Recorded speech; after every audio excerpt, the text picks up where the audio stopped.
Bonjour tout le monde, j'espère que vous allez bien. Donc aujourd'hui, nouveau sujet par rapport à une personne qui s'appelle Ali Saad Para. Peut-être que plusieurs personnes en ont entendu parler parce que hier, dans les actualités, 3 alpinistes ont été déclarés morts, dont Ali Saad Para. Malheureusement, ce qui s'est passé, c'est que des recherches ont été faites pendant plusieurs semaines pour essayer de retrouver les corps ou bien les retrouver vivants, mais malheureusement, elles n'ont pas abouti. Du coup, je vais tout d'abord vous parler de Ali Saad Para et ensuite vous parler un peu de ce qui s'est passé dans le cas de cette montagne qui est localisée entre le Pakistan et la Chine. Du coup, je vais commencer par vous parler de Ali Saad Para. Ali Saad Para est né en 1976 dans le village de Saad Para. Bien sûr, c'est très intéressant de savoir qu'il porte même le nom de son village. Ensuite, dans un plan éducation, il a complété son diplôme d'art dans un lycée gouvernemental et il faisait aussi partie intégrante d'une équipe de football de son lycée.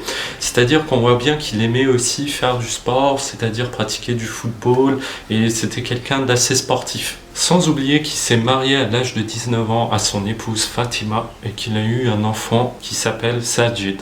Sajid qu'il avait accompagné dans son expédition au K2. Maintenant, je vais vous parler de Ali Saad Para et ses premiers pas en montagne. Tout d'abord, Ali Saad Para était un porteur, c'est-à-dire qu'il portait des charges lourdes ou bien des sacs, il portait du ravitaillement pour les alpinistes. C'est-à-dire qu'il a commencé par le glacier du Boltaro.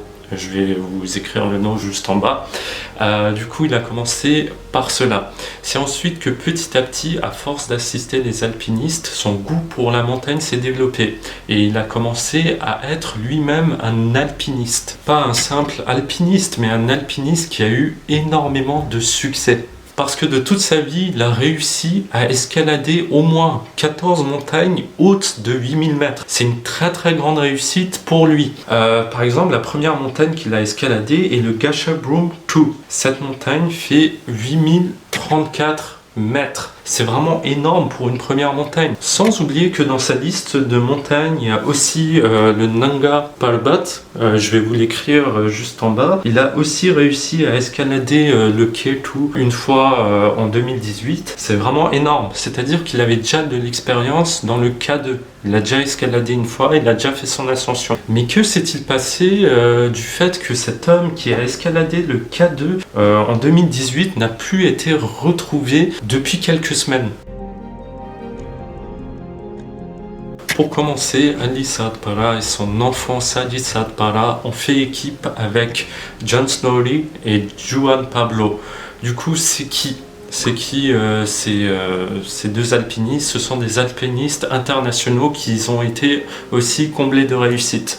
Du coup, Ali Saad Para et Sajid Saad Para ont déjà réussi à escalader le K2, le K2 comme on pourrait le dire, en 2019. Du coup, cela a été une grande réussite. Mais le défi qu'ils se sont lancés de faire, c'est d'escalader le K2 en plein hiver et sans oxygène.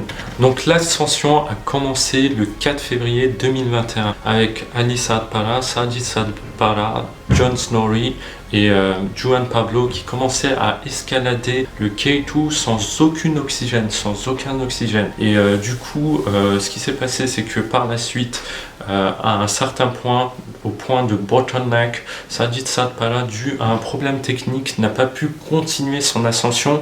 Du coup, il a dû redescendre pour revenir sur le camp. Mais ce qui s'est passé par la suite, c'est que Ali Saad Para et ses 2 compagnons n'ont plus donné de nouvelles après quelques jours. C'est-à-dire qu'on n'avait plus aucune nouvelle d'eux.